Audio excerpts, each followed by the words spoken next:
In September 2022, the executive team voted to take the vision of installing a mixed-use facility to council. On October 15th, council voted to take the vision to the congregation. And the very next day, they did it. They took the vision to the congregation, and the congregation voted to form this committee. We then opened up in November, sent out a call for volunteers.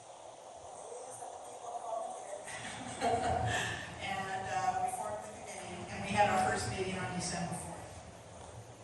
We have read articles, we have watched videos, we've spoken to people on the phone, and we've interviewed 8 industry experts to determine whether it's even feasible for us to put a mixed-use facility on our property. We weren't even sure if it would be feasible. We thought maybe somebody would come and say, oh no, you can't do that on this property, and this is the reason why. So we weren't sure what we were going to find. So our task was to determine the feasibility of installing a mixed-use facility on our 2.69 acres, which we have since discovered that it's a pretty good-sized lot for this project. Many properties are much smaller that they install mixed-use properties on. So we have a medium-sized property. Our finding is that after interviewing 8 industry experts and doing all of the research that we've done, we've determined that it is indeed feasible for us to put a mixed-use facility on our property. And we also went a step further and voted unanimously to recommend to the church that we move forward with this project. So we are going to present all of the information to you today that caused us to make that recommendation. Are you ready? Okay, here we go. Several of the experts that we consulted advised us to be very clear about what we wish to accomplish and why. In order for us to do that, we first needed to ask, what is God calling us to do? This text that you see on the screen from the ancient Hebrew prophet Jeremiah makes clear what the people of God need to be concerned about. We are to uplift the city in which we live. We are to pray for it. We cannot expect to thrive if our city doesn't thrive. Our own well-being is wrapped up in our city's well-being.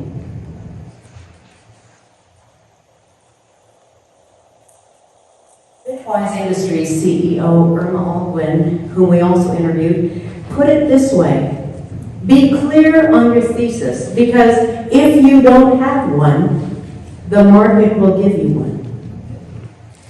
Our thesis statement addresses the well-being of the city. This statement is in line with what you heard from Sue earlier today. It's in line with our past and with our present values. And this foundational reason for being needs to propel us forward. We want to continue to be a justice-oriented, vibrant, holistic community within our current context. If we want to contribute to the well-being of our city, it makes sense that we would ask our city what it needs. A major current need is adequate housing, along with a range of holistic services that support such a community and neighborhood. Our city is prioritizing housing that is accessible to more people and not limited to high earners, sufficient childcare so that people can actually live and work here, reduced carbon emissions and increasing quality of life through walkable communities, and I might add, one community at a time, and ensuring food security for everyone. All of these priorities are also in line with community UCC's values. What can we do that is bigger than us? We're called to move from an invitational model of ministry to an incarnational model, which simply means instead of creating programs of our own that we keep inviting people to, we look at the needs of the city and become present there, and we uplift there. In other words, we dance at other people's parties. In addition to a worship space for our growing congregational life, we propose to design a community on this property in order to address some of these needs of the city. Manageable housing costs for young professionals and essential workers. Availability of quality childcare. We currently have a Head Start meeting in here. A walkable community where residents and congregants and the neighborhood can gather. Tailored retail space to address food insecurity, among many other things. But that could look like something like an indoor farmer's market or space for community gardens or a variety of other possibilities. All of this within a mixed-use development. So let's look at what a mixed-use development is. Michael will help us understand that. Mixed-use development. Mixed-use development provides 3 or more significant revenue-producing uses. Those uses include residential, retail, entertainment, office, hotel, and civic, cultural, and recreation opportunities. It fosters integration, density of units, and compatibility of land uses. It creates a walkable community with uninterrupted pedestrian connections. In thinking about this recommendation, the task force considered our service to our missions. We reviewed our finances, and we considered all of the options open to our church. The following 5 slides will provide our thinking in each of these 3 areas. Michael just told you that we considered our mission giving, so here's a summary of our mission giving over the past few years. The old bylaws committed us to giving at least 10% of our budget to missions. They had to be removed from the bylaws due to decreasing income. 2018 and before, UCC gave between $7,000 and $8,000 to our various missions, like Power House, Marjorie Houston Center, and Dakota Gardens.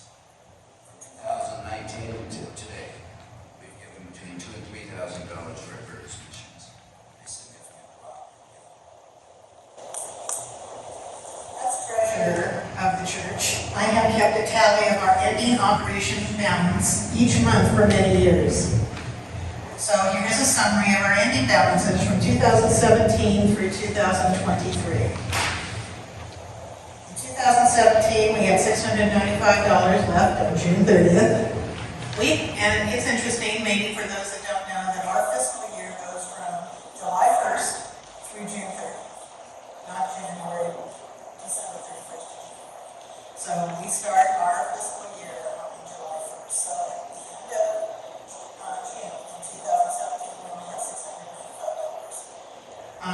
Went up a little bit in 2018, but we were on a downward spiral in 2019.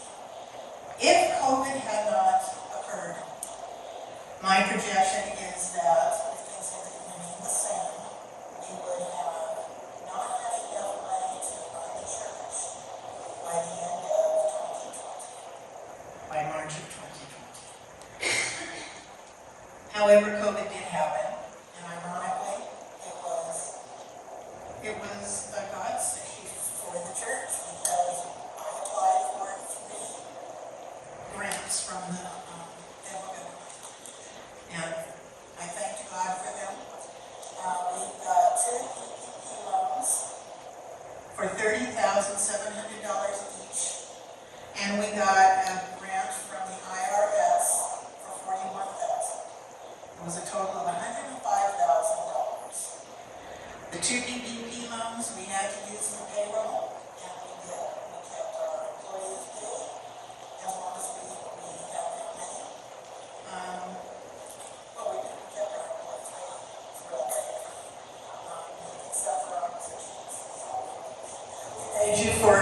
a good portion of the time, but then at the end,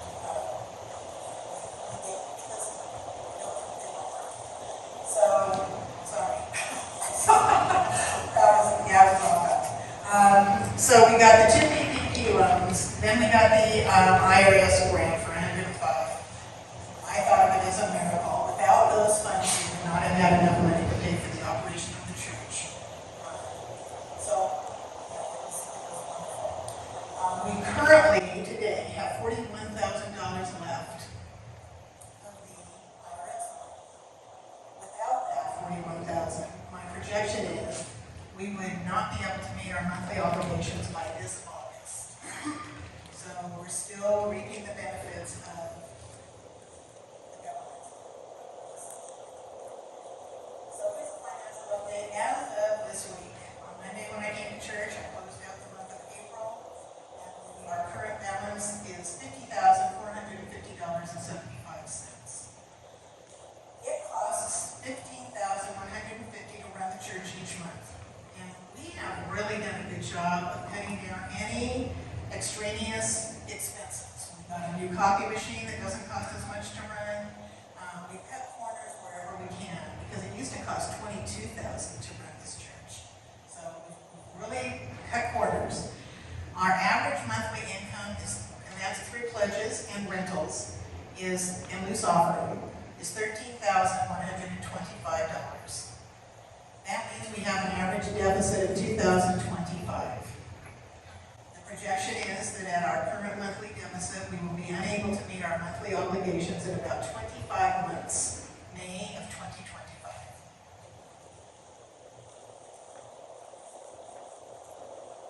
Here's a graph of what that might look like. It's a steady decline. And we will be using up that 41,000 that we have now currently in our budget from the IRS. So it's just a steady decline until we get to 2025.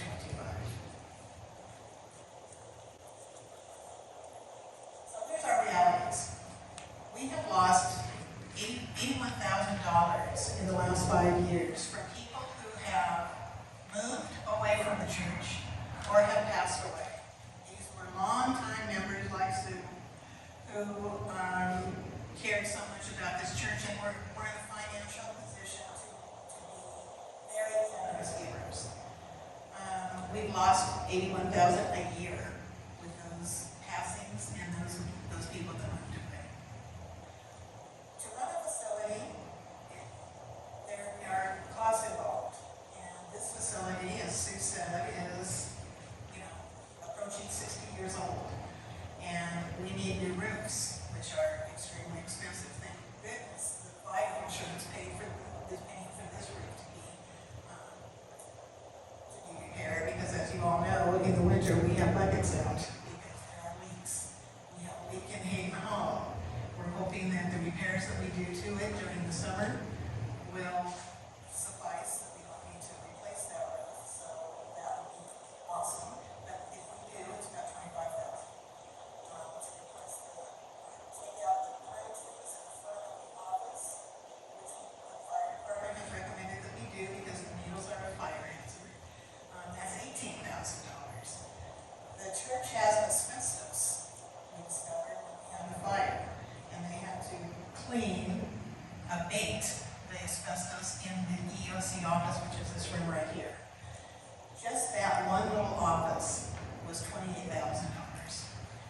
We didn't have to pay it because, thank God for insurance, but we would have to if we had to abate the whole church. So those are things that are on our minds, as we are running this church.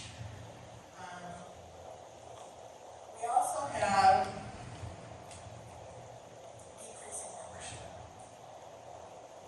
We have attempted to grow the church and Sue reminded us on the task team that this is not a new venture. We've tried to grow the church for many, many years. Through advertising, this last go around, since I've been on the executive team, we did a video with, some of you might remember, with EJ and Julia. It was a great video. We used it in marketing. We reached out to our universities, thinking students and professors might enjoy coming to our church.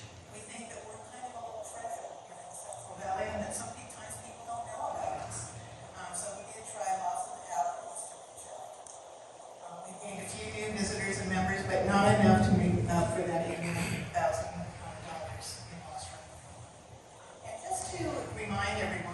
are in the same boat as many, many, many other churches across the country. I think I read somewhere that there are about 60,000 churches across the country, which is so sad.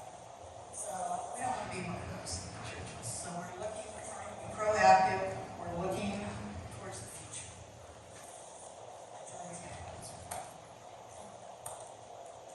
So you may be thinking that we must have a number of options, and we thought that too. Options such as selling our property and closing our doors, or selling our property and merging with another church, or selling our property and relocating to a smaller location. As a team, we concluded that those three options have drawbacks. For example, we would find it difficult to find an area church to attend that aligns with the values, the mission, the practice that we have. Merging with another church has obstacles as well. Think about the congregants who joined us that came from Zion Church. Eileen White, if we may quote you, said in response to a question, should we pursue looking at a mixed-use property? She said, yes, do that. Most members at Zion were not willing to embrace change, and so we had to close our doors and merge with another congregation. And Helmut Close, another congregant who came to us from Zion, said, go ahead, work at this. I really want to be part of this revolution. And selling our property outright to move to a smaller space would simply postpone the downward trajectory that we're experiencing right now, because our model of ministry would remain unchanged. It would be a matter of time before we would find ourselves in the same predicament we are today. The fourth option, the possibility of a ground lease for a new model of ministry and community and mission, offers new hope for both our congregation and for our city. And Michael, tell us, what exactly is a ground lease? A ground lease would allow us to move forward with a mixed-use development, living in a vision of what we think church should be and do in today's community. A ground lease allows a landowner, in this case Community UCC, to lease the land to a tenant, in this case a developer, to build a commercial property according to their needs at the developer's costs.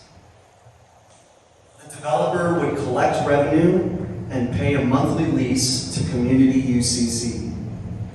Any capital improvements made belong to the landlord, Community UCC. Deals are negotiated for a length of term, which can usually be between 50 years and 99 years. We would negotiate with the developer to get what we need. Our land is of great value. How we want everything to operate is part of that deal. We would flesh everything out in a lease agreement. The developer would be liable for slips and falls, construction defects, and the landowner is usually indemnified. We will need an attorney for this part of the process. We take the development process one step at a time, finding partners who will help us realize the dream. This solves our financial issues, uplifts the city, and gives us more money for our missions.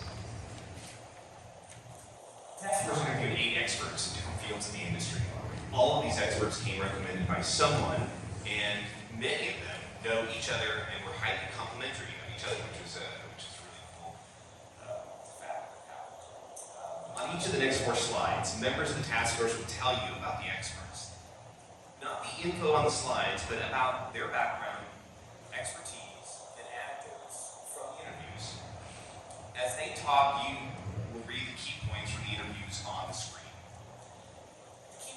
slides were taken from the summary charts that have been displayed in the breezeway after church for the past several months and are now in your handout. The summary charts were made from the minutes from each of our meetings. Detailed minutes from each meeting were taken by Michael Bonner and are now posted on the CUCC website, along other resources used by the Mixed Use Task Force, including mixed use articles, handouts from our experts, church documents, permit and zoning charts, and this final report. We encourage each of you to go to the CUCC website and take the time to read the articles, look at the other resources to inform yourself prior to the vote on June 11th. It's actually worth noting that those articles and things will be on the website. They're not currently on the website. Just FYI. First up, our experts is Randy Bell. Perfect. As many of you know, Randy is the husband of our friend CUCC member, Lisa Bell, who is here? No? Maybe not. Randy is a civil engineer for the city governments throughout the Central Valley and has a very informed perspective and expertise in the field. Randy has worked as a civil engineer for 35 years. He was a technician first with testing construction sites, and eventually earned his engineering degree, and has worked with the County of Madera, City of Clovis, City of Fresno, and City of Madera. He has experience as a capital project manager to benefit the city's projects. And for the last 2 years, he has worked in private development in the City of Madera, putting conditions on work sites to make sure the work is done correctly on site. He has completed a lot of design work for the construction projects for the last 20 years. When he met with us, Randy walked the campus and the property and concluded that a mixed-use facility on this site would be a pretty good idea, which is good. Next up is Reza Assemi. It's worth noting that this is Reza Assemi, not Darius Assemi, who's Granville, I believe, right? Is that what he owns? This is Reza Assemi, his cousin, who's just like an independent developer. But we didn't actually meet with him in person. Carol had a phone conversation with him. And in that phone conversation, he did say that he wasn't interested in working on our project because at the moment he has several projects, and as I said, he's a small developer, so he has to look out for his own bottom line. However, he did recommend two of the experts that we did end up interviewing, Paul Halagian and Dan Zach, whom he worked with for over 20 years. One thing he did mention is that he wanted us to be prepared for surprises, but to hang in there through the process. He concluded that he also mentioned that the city of Fresno will support us in our efforts as housing is desperately needed here. The next consultant that we met with was Dan Zach, and I met Dan Zach personally on the social media platform Twitter. I messaged him one day and asked if he would be willing to meet with me to have a drink, and he agreed. And keep in mind that he and I had never met each other before, and so he was going out on a hunt to meet a stranger. That happened almost a year ago, and when we began these discussions, I said, we've got to call this guy. I met Dan Zach, and he was happy to meet with us, and it was a very encouraging and life-giving meeting. Dan is an urbanist. He has a background in urban planning. He worked as the downtown development manager for the city of Redwood City from 2003 to 2014, and as the assistant director of planning and development at the city of Fresno from 2014 to 2020, primarily with Mayor Ashley Swearingen. He lives near Fresno's Tower District. Dan recently started his own consulting company called Zach Urban Solutions 1 year ago after leaving the city of Fresno in 2021. Dan's company helps small developers, not the big guys, develop pieces of property in areas like Fresno's downtown, the Tower District, and the Blackstone Corridor. He assists developers with zoning, marketplace feasibility, site plans, and troubleshooting the City of Fresno Planning Department. His company also works with cities to attract development downtown, including mixed-use development, to fix zoning ordinances and add housing where needed, and to make existing neighborhoods more equitable and environmentally friendly. The task force spoke with Dan for over 2 hours.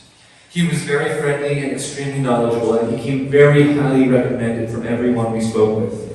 Dan says that he is willing to work with us on this project. The next consultant we met with was Sophia Pagularos, city planner for the city of Fresno. She is the manager of the long-range planning division at the city, the planning department. Her division plans 20 years out, so she's looking always 20 years ahead in the future for the city's planning department. She has been there, ironically, for roughly 20 years as well. She has worked with current planning or, quote, building today, like adding additions or building a second home and communicating with the planning department for permits. Her division helps make the rules and facilitate the city's goals. She works constantly with the public and is primarily involved with neighborhoods with less investment in South Fresno. Sophia thinks highly of Dan Zach since they worked together in city planning for many years. When she met with us, Sophia brought a huge map of the city of Fresno and laid it out on the conference table for us to all look at. It was illuminating to see the plans that are being made to improve the city. I have our next two speakers, Paul Delachune. Based in Clovis, Paul has been an architect for over 30 years. He has developed a body of award-winning work in both the public and private sectors. He designed the addition to the Mennonite Church on Gettysburg and Willow. Paul toured the inside of the sanctuary before the task force meeting. He knows of the architect of CUCC, Alan Liu, and the artist who created the stained glass windows. He serves on the Historic Preservation Commission and says that our church may need to get approval from this group because Alan Liu was a luminary architect in his day. Paul has worked with Dan Zach and says he's an amazing guy. His sense is that the city would welcome what we are trying to do. They will help clear obstacles. Paul said that our project is the type you get in architect school. Paul loves churches and did part of his master's thesis on church architecture. The next one is Zach Dara of the Poverello House.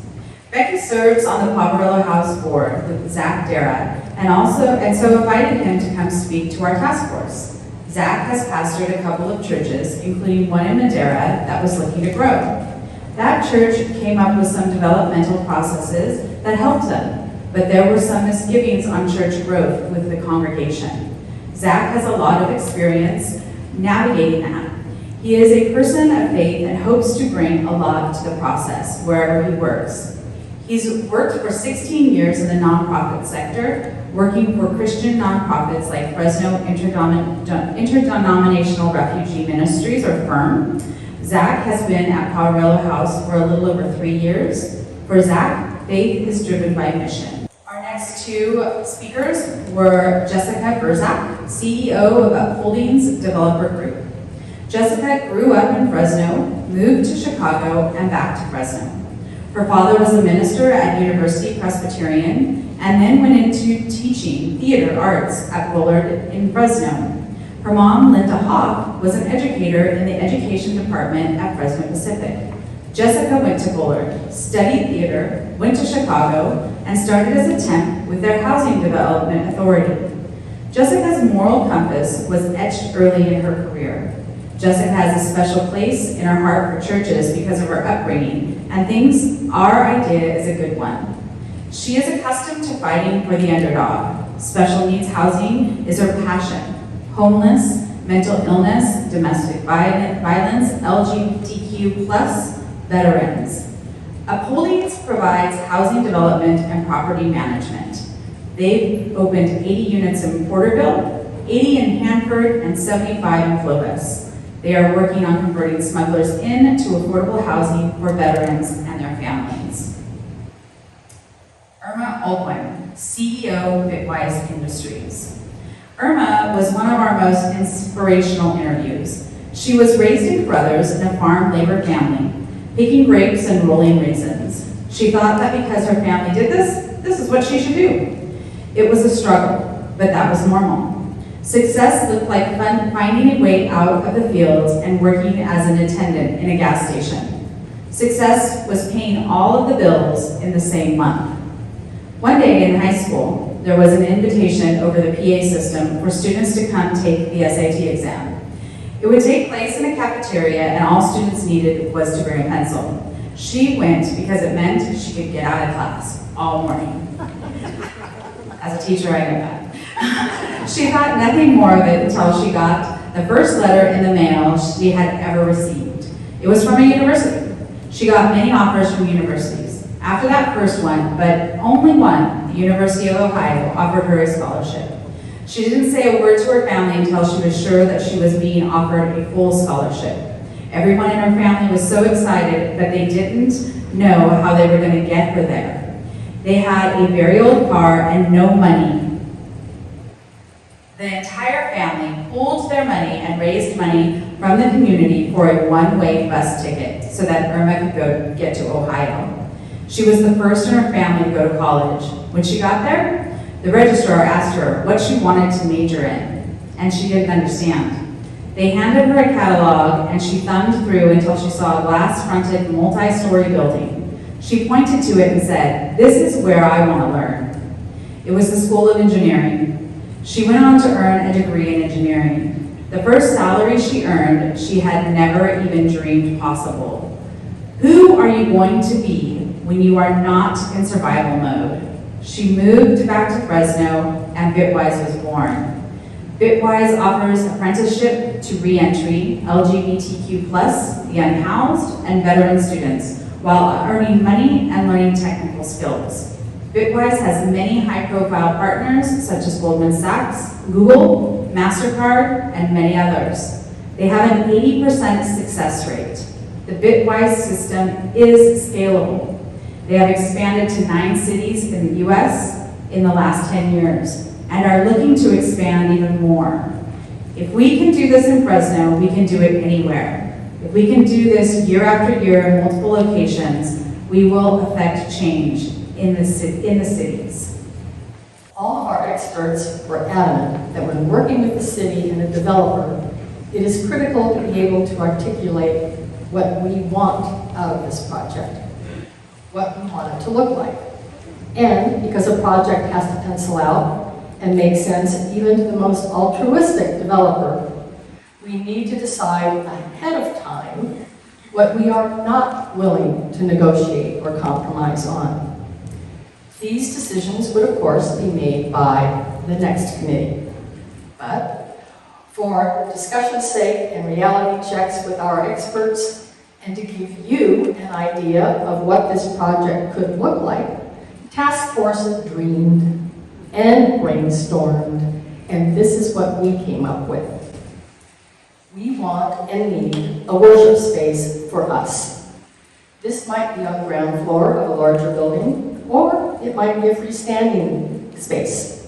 Regardless, we see this as a large, multi-purpose room surrounded by smaller office and classroom spaces that can also be used during the week by the community.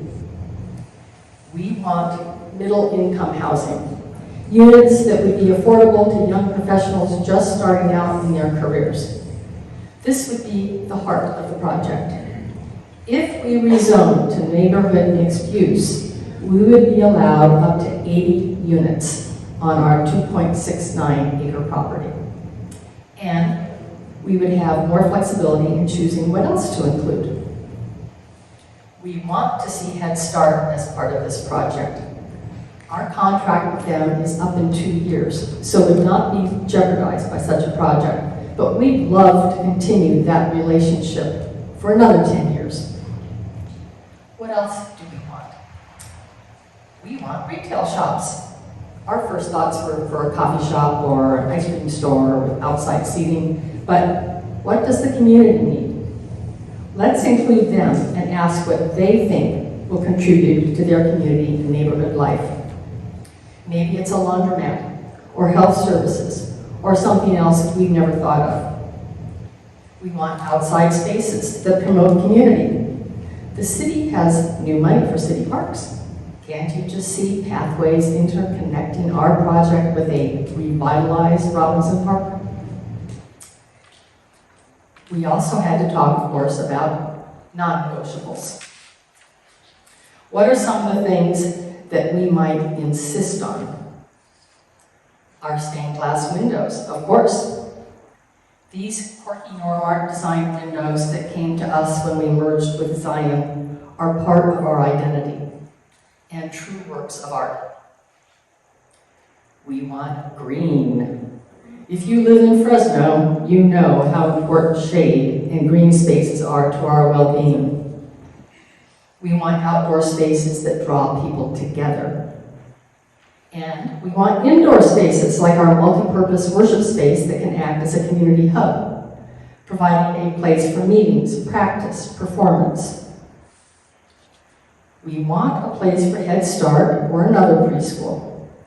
If this project gets the thumbs up from the congregation, speaking to Head Start would be one of the very first tasks of the next committee. What are some other non-negotiables? The other ones are what I would call mission or value driven. We would want final approval of the design so that we could ensure that the project enhances the community, that it is environmentally friendly. Solar and xeriscape come to mind. We discussed underground parking, but that would be exponentially more expensive. The design needs to be physically and emotionally safe. We've been told that housing and retail could actually be seen as increasing neighborhood safety because it would create more eyes on the street. And we want to find some way to negotiate a way to ensure that the project's use and any retail tenants are not completely out of whack with our values. So, what are our negotiating chips? What's our leverage? What do we bring to the table with a developer? Our biggest bargaining chip is our debt-free property. The architect Paul Halagian said this was huge and uncommon. We also think we would be able to guarantee a percentage of the units could be pre-rented. Middle-income housing is not readily available. People starting their careers are often priced out of the market. We're thinking teachers in our local school districts, and even some of our members might be likely renters. Although Bitwise is located downtown, Irma said they would willingly provide transportation for their students so that renting here was doable. We feel our partnerships are also important. There are already 4 organizations that our history or recent research has suggested would be eager to partner with us for this project. Every neighborhood partnership would be a valuable resource for demographic and polling information. Head Start, if they come on board, would be a guaranteed tenant and income for a developer. We see Fresno and Cloviside unified as logical sources of possible renters. And Bitwise. They've indicated they need housing for their students, but they've also expressed interest in renting retreat and practice space.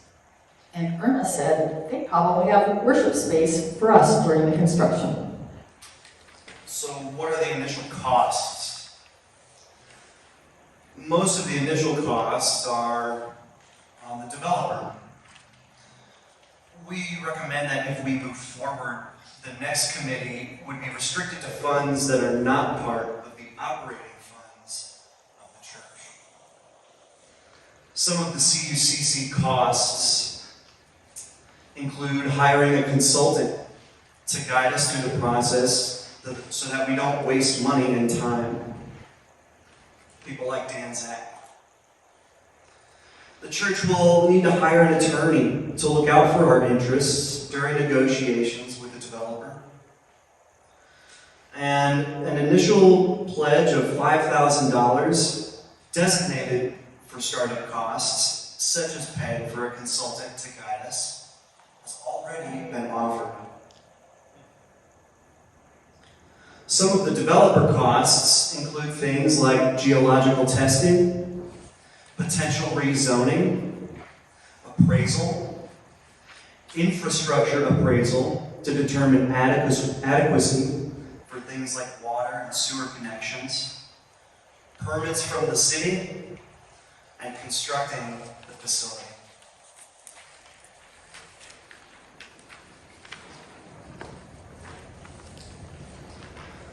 Up to this point, we've heard nothing that would deter us from moving ahead. We've learned a great deal, but we don't know everything. Most of our experts have said it is possible for a developer to cover most costs, since our contribution is the land.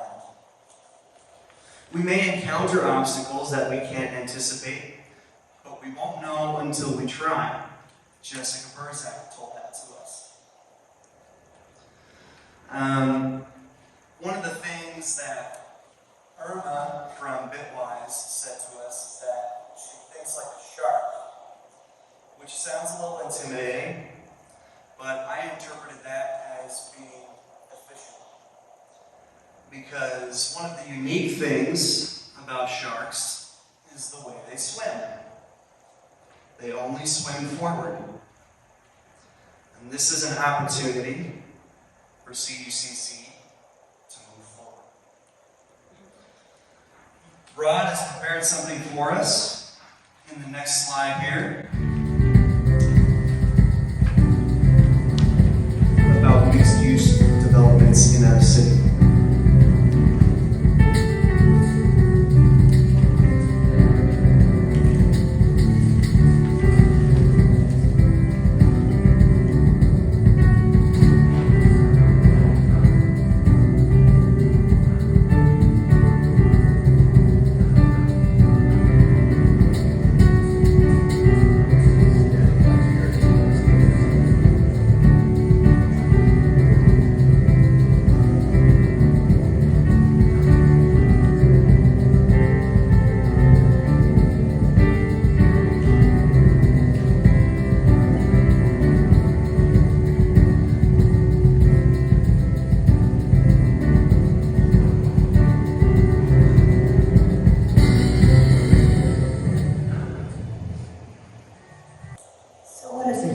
Vote mean?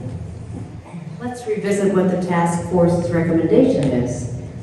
The task force unanimously recommends that we move forward with the vision of installing a mixed-use facility on community UCC property. A yes vote means moving forward, moving to the next step. A yes vote means that a working group will be formed with the sole mission of moving the development of a mixed-use facility that reflects our mission forward. It is both. We need actual physical structures to make our expanding mission possible. The working group will address the broad forward movement of our mission. As Michael mentioned, we've already received a pledge for $5,000 towards startup costs. If there is a yes vote, certainly more funds will come in. This proposal is an evolution of the church. It is the next iteration, one that is more in line with what our city currently needs. We will continue to be the same people, with the same values, with the same heart for making a difference in our city. Only the vehicle will change.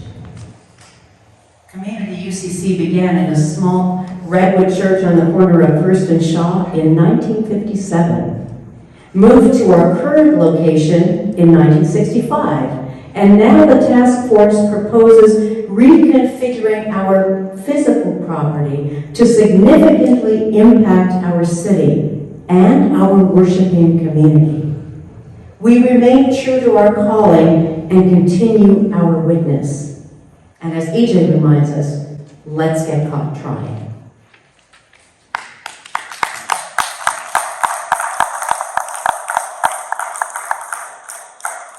Okay, we have our very last slide, I promise, is processing this proposal.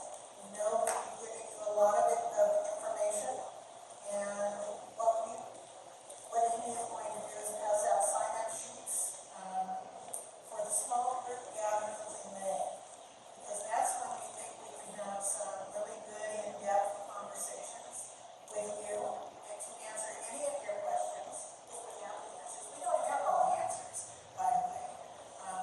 enough to move forward with this project, but there's going to be things that happen along the way that we don't know. That's what all of our experts told us. Be patient, hang in there, and we'll deal with things one step at a time. So, one thing I would like to remind people, if you are not yet a member of the church, only members can vote on June 11th. So please tell Julia if you'd like to become a member so that you can have a vote on this important change for the church. We are going to offer 6 opportunities in May at different people's homes. Different hosts have volunteered to allow us to come into their home. Task members will join those meetings, and we will answer any questions that you have. One reason we thought about doing it this way is because some people in the congregation, a lot of people actually, have talked to Joanne and others about, they were lamenting that we haven't been able to get together during COVID and just have little social gatherings. We used to do that. If those of you that remember the old days before COVID, we used to get together. So we're going to try and do that again and make this our focus for the meetings, but it will be a social time too. Our hosts are very gracious to allow us to come into their homes, so I'd like to thank the Hoagmans, the Whites, the Hips, and the Rights for agreeing to host. Amy and I will host one. In fact, that one's coming up on Tuesday. So everybody, and we tried to break them up according to where our congregants live. Sarah Fye did a fabulous job on a map. It was just so helpful to us because she indicated where everybody in the congregation lives in Fresno, so we could plan out who we needed to have host in different areas of the city. And so pick the one that's closest to your house or the one that suits your schedule. If you want to come to one and then you still have questions, then the sign-up sheets will be in the breezeway every Sunday. Sign up for another one. Come to as many as you'd like to come to until you get all of your questions answered. And as I said, task force members will be at each one of the meetings to answer your questions. I asked you at the beginning of the meeting to write any questions you might have now down on your 3x5 cards. And as you exit today, if you would drop them in the box, there's a box out there that says mixed use questions. Just drop your questions in the box. And I'm going to type them up, and we'll have them available at every one of the small group meetings. I encourage you to look especially at your notes that you've written, the PowerPoint slides, and the summary sheets, because those are kind of a shorthand of Michael's notes for each one of our meetings, and so that will give you a good idea of what we discussed. After the small group meetings in May, we're going to have one last meeting where we can all come together like this on June 4th. That meeting will be in Hayden Hall. And we are going to, at that time, have all the questions posted that were asked during May. So, because you're not all going to be at all the different meetings, so we'll have all the questions posted. We'll answer them so that everybody can hear the questions and the answers, and then we'll ask for more questions. We'll ask for discussion. And that will be our last opportunity to discuss this vote that will be happening the very following Sunday. Okay.